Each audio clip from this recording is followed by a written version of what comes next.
Okay, this is part 4 of a 5-part video that I did that I decided I'd break down into 5 separate parts, because you might not be interested in 4 of the planes, but one of the planes might be something that you wanted to know how to set and to tune. So this one covers a Veritas 5 1/4 hand plane, how to set it up, how to adjust the mouth, how to tune it, how to set the laterals, and how to have it so it is planing as sweet as a nut. And the last one in the series, I'll be covering the wonderful Australian-made H&T Gordon planes. Hope you enjoy the video and get the opportunity to see the other ones. I look forward to your comments.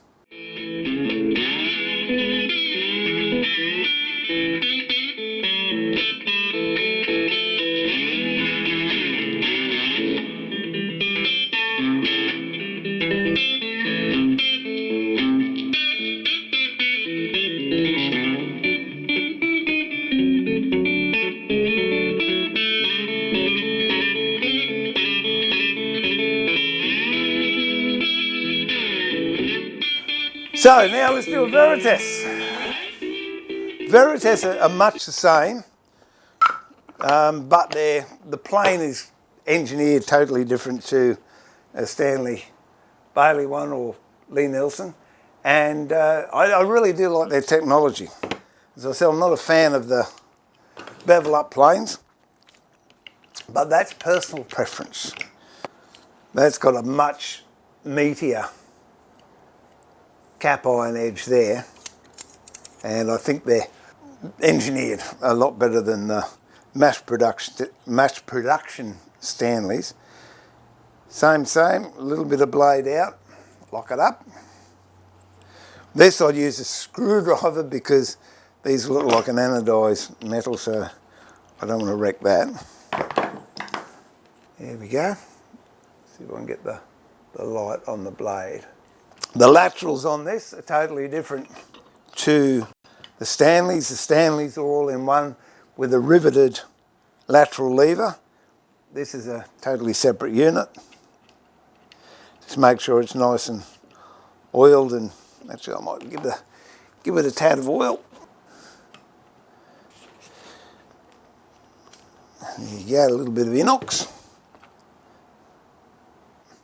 So this basically is a 2-in-1. It's the lateral and it's also your blade depth, whereas on the Stanleys you've got your lateral here and then setting your depth is back here. This is another knob. I'll tell you about that one in a little bit. Goes in the same way as the Stanleys. Pop it in. You've got a button to get into your lateral instead of a slot. Clicks in like that. Make sure that moves freely. This is a bit like some of the records. It doesn't have a thumb lock, it's got a screw lock. Screw it down. Don't put that much pressure on it, you're going to rip the thread off it. Just be gentle. Same, look down there. That doesn't, actually that looks pretty darn good. I'll see how good.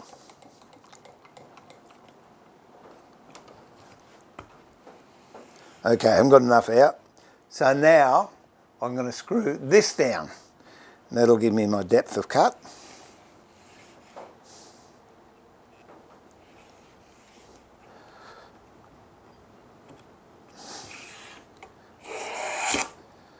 And I want a little bit less than that.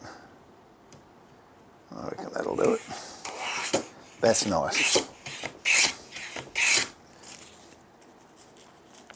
That's what I would call everyday shavings. Nice thickness, not pressurising the plane too much.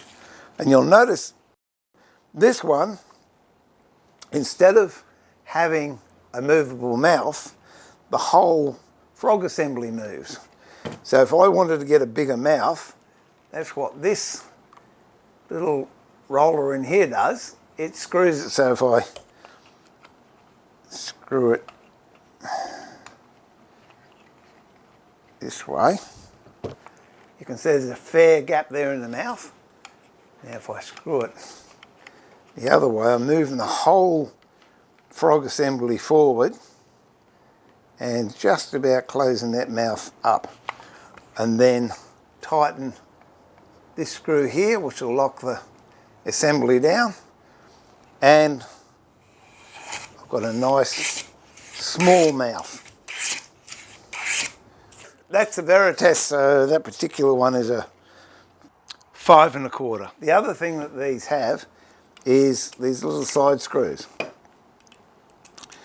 and they actually hold your blade central so it doesn't move around and you don't get any slop. Once everything's set up, you can screw those in and your blade won't move. I can't remember ever having blades move on me before, but nice little feature. So that's the Veritas. All right, now let's move on to H&T Gordon.